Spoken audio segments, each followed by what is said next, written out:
안녕하십니까. 이명박 대통령이 잠시 후 신년 국정연설을 발표합니다. 비상경제정부 체제가 핵심이 될 것 같습니다. 직접 들어보시기 전에 김경중 기자와 함께 얘기를 나눠보도록 하겠습니다. 안녕하십니까? 네. 네.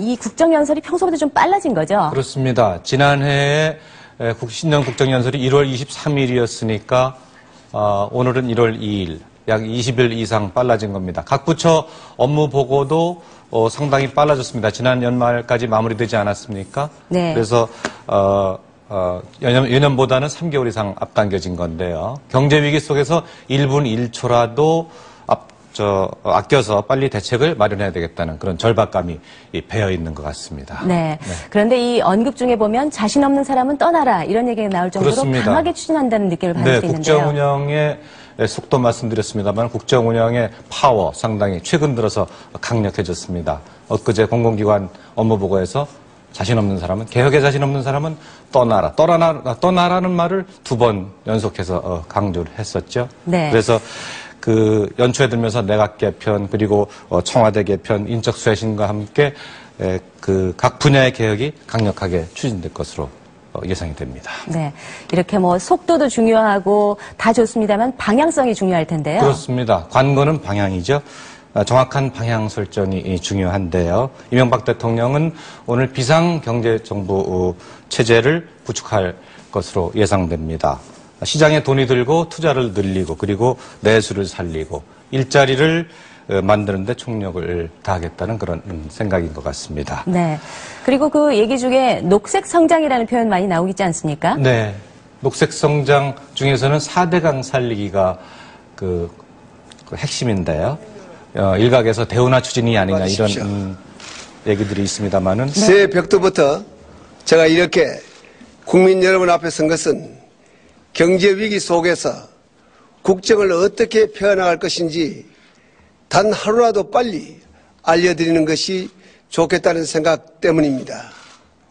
사실 정부는 지난 연말부터 새 업무를 시작했습니다. 부처별 업무 보고도 3개월 이상 앞당겨 미리 받아서 올해 예산이 예년보다 빨리 집행될 수 있도록 했습니다. 경제를 살리기 위해 정부가 하루라도 빨리 움직여야 한다는 생각에서 그렇게 했습니다.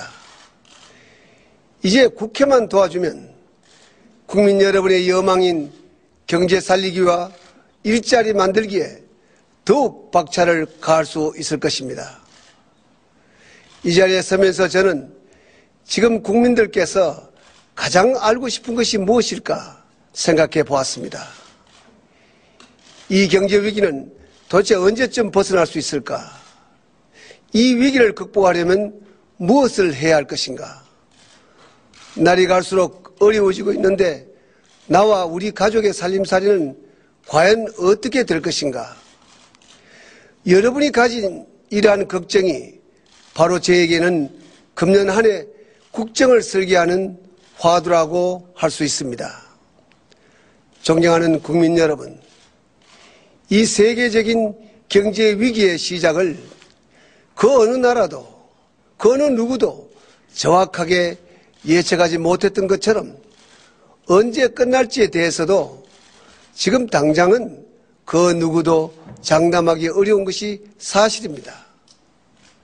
세계 무역 규모가 축소되고 있고 미국과 유럽, 일본이 모두 마이너스 성장에 들어선 것은 2차 대전 이후 처음 있는 일입니다.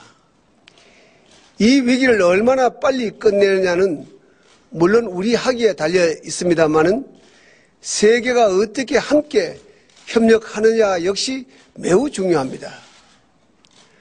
강력한 국제 공조를 통해서 모두 함께 통화의 유동성을 충분히 공급하고 모두 함께 재정 지출을 대폭 확대하고 모두 함께 구조조정을 단행해서 시장의 불씨를 다시 살릴 수 있다면 금년 하반기부터는 조금씩 나아질 것이라는 전망도 있습니다. 저는 이러한 긍정적인 전망이 현실화될 수 있도록 최선을 다할 것입니다. 그러나 우리의 힘만으로는 이 위기를 벗어날 수 없기 때문에 금융위기가 터지자마자 정부는 국제공조에 총력을 기울였습니다. 그 결과 300억 달러의 한미통화스와프를 성사시켰고 많은 전문가들이 안 될 것이라고 했던 한일 간 300억 달러, 한중 간 300억 달러의 통화스와프도 성공적으로 체결했습니다. 이로써 우리가 추가로 확보한 외화 유동성이 1,100억 달러를 넘어섰습니다. 이제 국제사회에서 한국의 외환위기를 걱정하는 목소리는 사라졌습니다.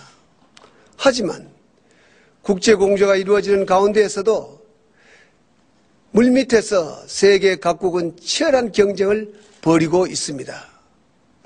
저는 우리 아버지 어머니들이 그 어려운 가난 속에서도 미래를 위해 허리띠를 졸라매고 자녀 교육에 힘썼듯이 지금 당장의 위기도 극복해야 하지만 위기 이후에 올 미래를 함께 대비하는 것이 올바른 국가 전략이라고 생각합니다.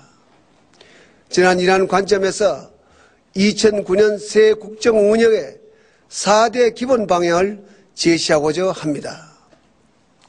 첫째, 비상경제 정부를 구축해서 경제위기 극복에 매진하겠습니다. 둘째, 민생을 촘촘하게 살피는 따뜻한 국정을 펼치겠습니다. 셋째, 선진 인류국가를 향한 개혁을 중단 없이 추진하겠습니다. 넷째, 녹색 성장과 미래 준비에 박차를 가하겠습니다. 사랑하는 국민 여러분, 위기 앞에 머뭇거려서는 아무 일도 할 수가 없습니다. 지금은 대안 없이 비난만 하거나 방관자로 머물 때가 아니라 적극 힘을 모아야 할 때입니다. 희망과 용기를 가지고 경제위기 조기 극복을 위한 총력체제를 구축해 나가야 합니다. 그런 의미에서 2009년 이명박 정부는 비상경제정부 체제로 나아가겠습니다. 이에 걸맞는 국정쇄신도 계속 단행해 나가겠습니다. 매일매일 경제 상황을 점검하고 대책을 세우고 실천하는 데 1분 1초도 소홀히 하지 않겠습니다. 무엇보다 먼저 시장에 돈이 돌게 해야 합니다. 정부는 은행의 2조 이상을 지원하고 있고 앞으로도 은행이 기업과 가게에 대한 대출을 원활히 할 수 있도록 모든 조치를 취할 것입니다. 신용보증기금과 기술보증기금의 자본을 늘려서 중소기업에 대한 지원도 11조 이상 확대해 나갈 것입니다. 특히 중소기업을 지원하다가 문제가 생긴 데 대해서는 사후 책임을 면제하는 제도를 곧바로 시행하겠습니다.